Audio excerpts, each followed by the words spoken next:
The scent of freshly mopped floors filled the marble hallway of Anderson Global Holdings, one of the most powerful financial empires in New York.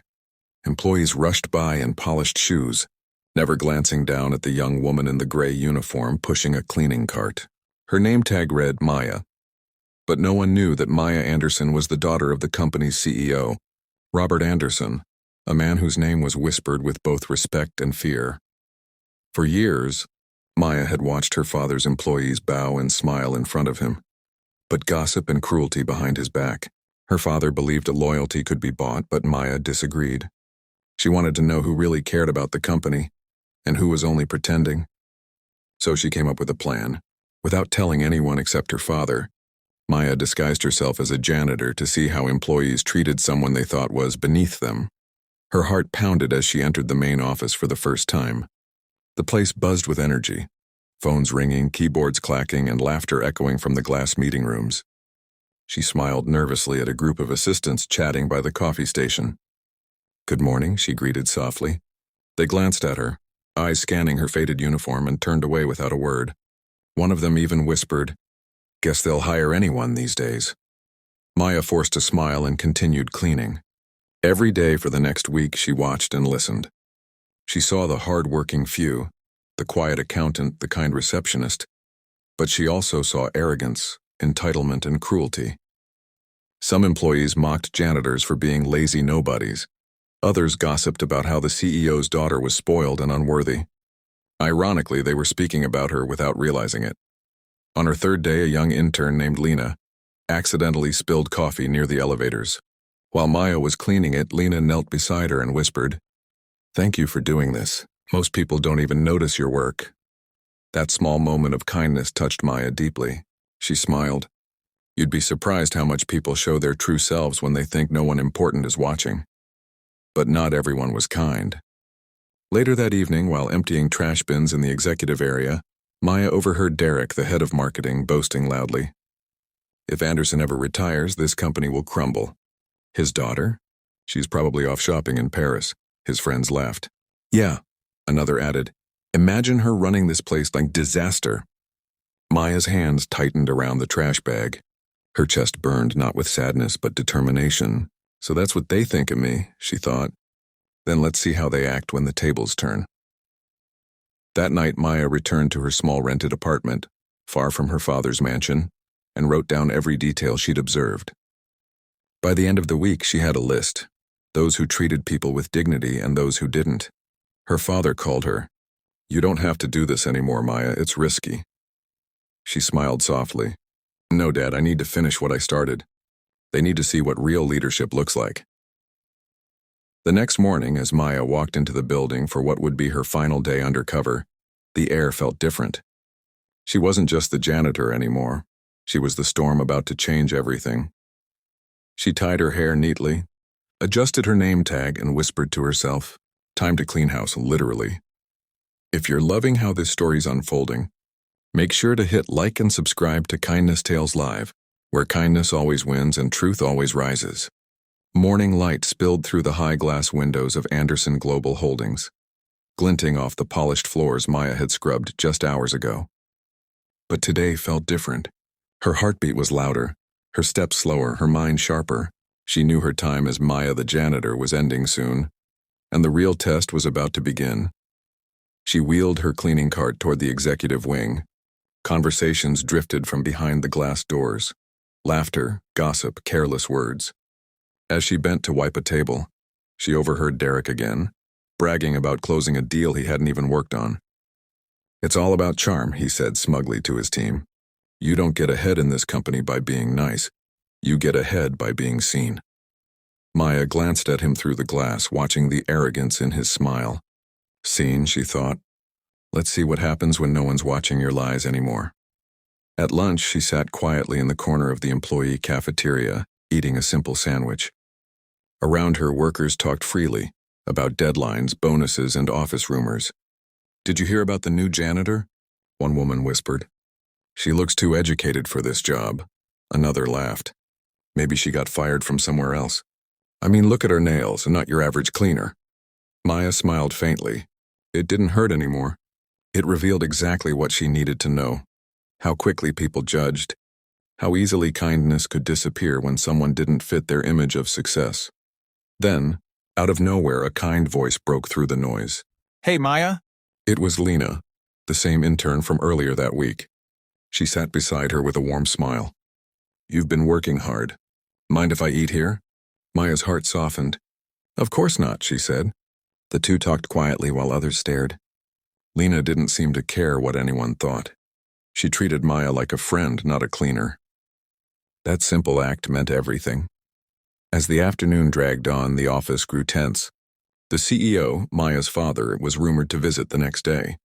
Everyone better be on their best behavior, someone said nervously. Derek smirked. Don't worry. I've got this covered.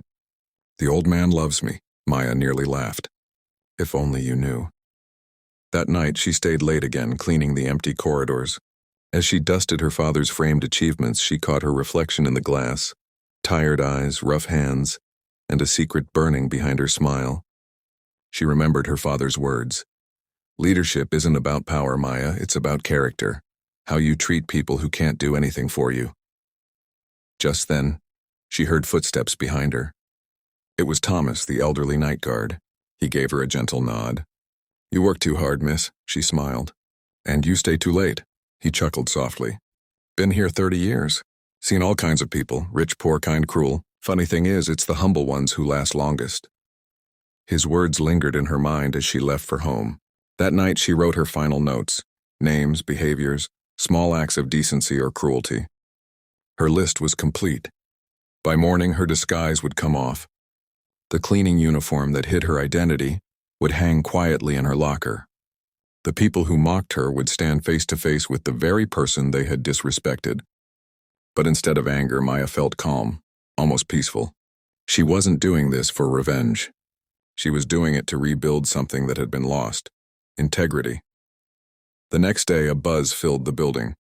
The CEO was arriving for a surprise audit. Every department was spotless, every employee pretending to be hardworking. Maya walked in early, still wearing her janitor's uniform one last time. No one paid her any attention, not Derek, not the assistants, not the managers. They didn't even notice her enter the executive boardroom, her cleaning cart squeaking across the floor. Inside, her father stood by the window, arms folded, watching his daughter approach. Are you ready? He asked quietly. Maya nodded, eyes steady. Yes, Dad, it's time they meet the real me. He smiled faintly. Then let's begin. The next few minutes would shake the entire company to its core. The conference room was silent except for the faint hum of the air conditioner. Sunlight cut through the blinds, striping the long polished table where every senior employee now sat, nervous, restless, pretending confidence. They'd been told the CEO was holding an emergency meeting. None of them expected the truth that was about to walk through that door. When Maya entered, still in her gray cleaning uniform, the room buzzed with confusion. Derek frowned. Sorry, this room's for executives only. The maintenance staff can come back later. Some even chuckled quietly, thinking she'd walked into the wrong meeting. But then came the heavy sound of footsteps. Robert Anderson, the CEO himself, entered behind her, his expression unreadable. She's exactly where she needs to be, he said firmly. The laughter died instantly. Every head turned toward Maya. Derek's grin faded. Robert took his seat at the head of the table. Before we begin, I want to introduce someone important. You've seen her around for the past 2 weeks, mopping floors, cleaning desks, taking out your trash. You probably never looked twice, but perhaps you should have. He turned toward Maya. Go ahead, sweetheart. Maya's heart pounded, but her voice was steady. She reached up, removed her janitor's badge, and placed it on the table. My name isn't Maya Hill, she said. It's Maya Anderson. I'm Robert Anderson's daughter. A stunned silence filled the room. Gasps, whispering, eyes darting. Derek's mouth fell open. Wait, what? Yes, she continued. I came here undercover. I wanted to see how employees treat the people they think don't matter. And now I know. Her words hit harder than thunder. Maya walked slowly around the table, her eyes calm but sharp. Some of you ignored me. Some of you insulted me. Some of you talked about me without even realizing I was standing right there. She glanced at Derek. His face went pale. Others, she said softly. Showed kindness, respect, and humility. To those people, thank you. Robert sat silently watching the storm unfold. Maya pulled a folded paper from her pocket, the list she'd kept since day one. This, she said, is a record of everyone's actions. Not their sales numbers, not their fake smiles. Their character. A murmur rippled through the room. Maya placed the list on the table. From this day forward, this company will not be built on ego or fear. It will be built on respect, from the cleaning staff to the CEO. She turned to Derek. You said I'd be a disaster if I ever ran this company. Maybe you were right. But I'd rather fail with integrity than succeed with arrogance. The words sliced through the silence. Derek stammered, I didn't mean... Oh, you did, she interrupted, eyes steady. And that's why you're no longer part of this company. Robert spoke then, his deep voice final. Effective immediately, Derek, your employment is terminated. The room froze. No one dared speak. Derek tried to defend himself, but Robert raised a hand. When you mock the people who keep this company clean, you mock its foundation. Get out! Derek stood up, face red, muttering under his breath as he stormed out. The sound of the door closing echoed like thunder. Maya turned to the rest of the room.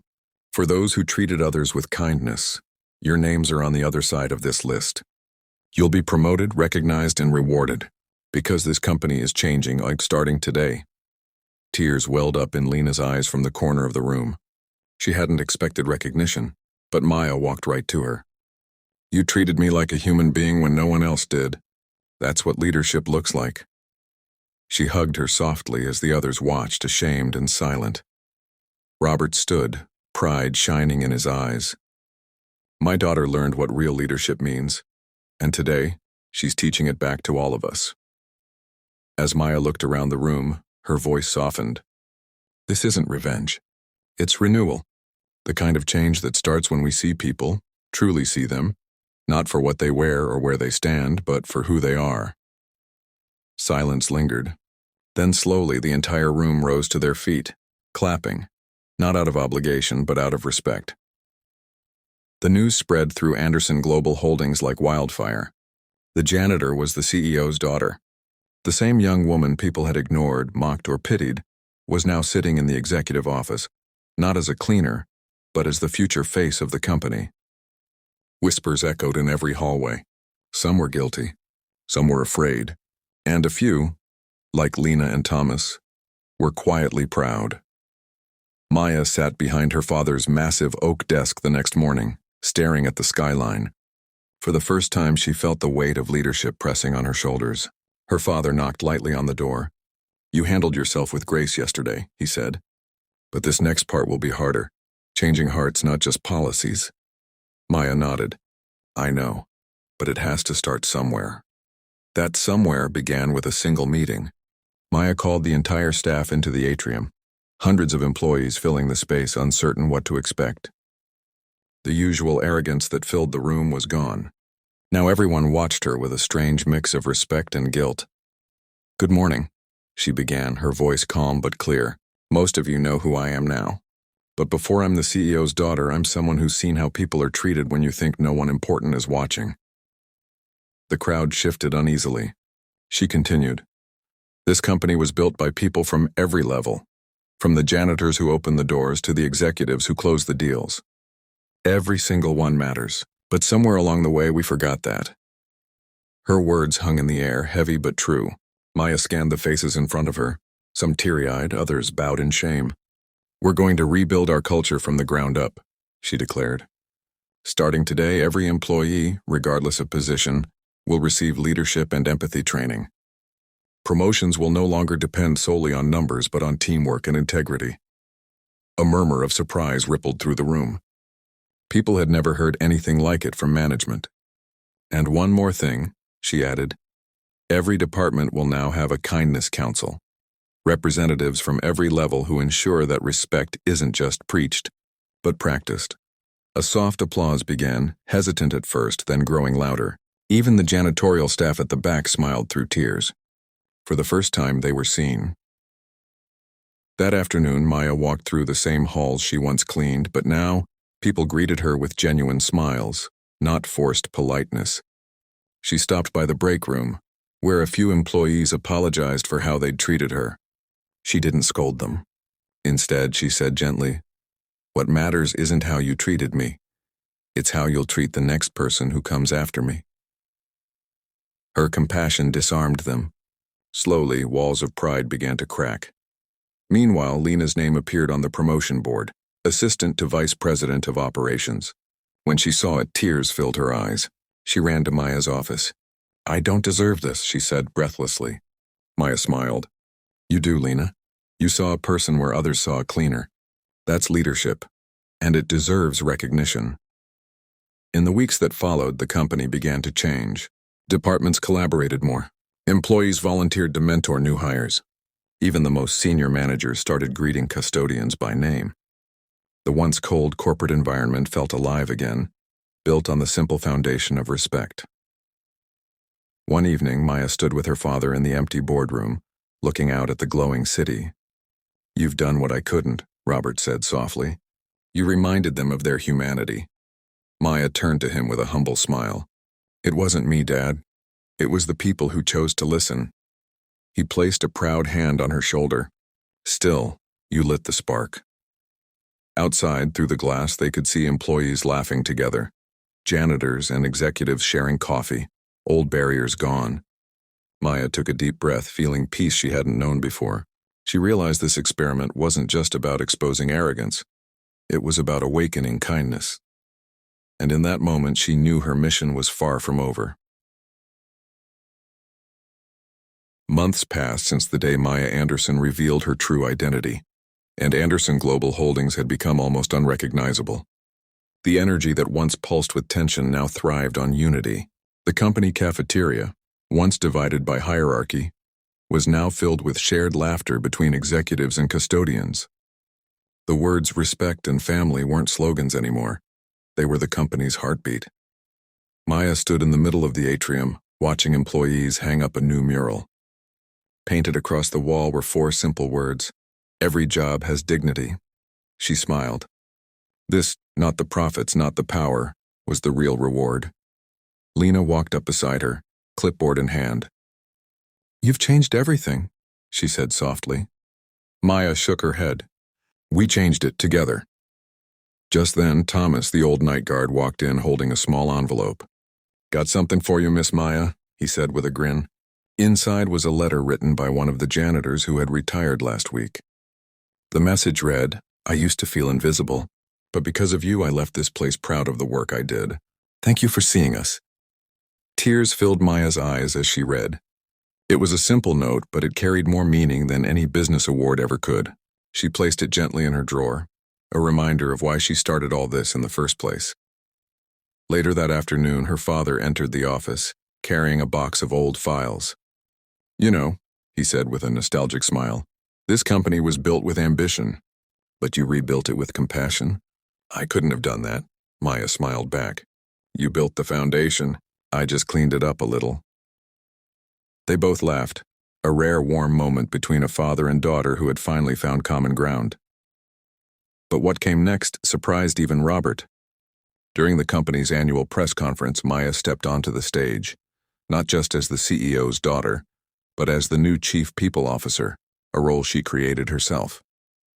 Cameras flashed, reporters whispered, but Maya spoke calmly into the microphone. "6 months ago," she began, "I walked these halls as a janitor. I was ignored, underestimated, and judged, and I'm grateful for every moment of it. Because it taught me that leadership isn't about titles or wealth. It's about how you treat the people who can't give you anything in return." The audience was silent, hanging on every word. "We're launching a new initiative," she continued. "It's called the Kindness Project, a foundation dedicated to helping underprivileged workers find stable jobs and receive fair treatment across corporations worldwide." Applause thundered through the hall. Some stood with tears in their eyes. Maya looked out at them, at Lena, at Thomas, at the janitors who once walked with their heads down, and smiled. "Because kindness," she said, "is the only investment that never loses value." After the conference, news outlets everywhere covered her story. Headlines read, "CEO's daughter goes undercover, redefines corporate culture forever." But Maya didn't care about fame. For her, the real victory came days later, when she received hundreds of letters from people in other companies who said her story gave them courage. Courage to speak up, to treat others better, to start change in their own workplaces. That evening, Maya visited the janitor's closet where her journey began. The uniform still hung there, neatly folded, clean, untouched. She ran her fingers across the fabric, remembering every insult, every kindness, every lesson. Then she whispered, "Thank you," and closed the door gently. Outside, the city lights shimmered against the glass as if bowing to her quiet triumph. Her father joined her, standing side by side as they looked over the glowing skyline. "Proud of you, Maya," he said softly. She smiled, eyes glistening. "I didn't just clean floors, Dad, I cleaned hearts." He chuckled, placing an arm around her shoulders. "And in doing so, you changed the world." As the camera pans out, the father and daughter silhouetted against the city, Maya's voice echoes one last time. Never underestimate the power of kindness. It can turn walls into bridges and strangers into family.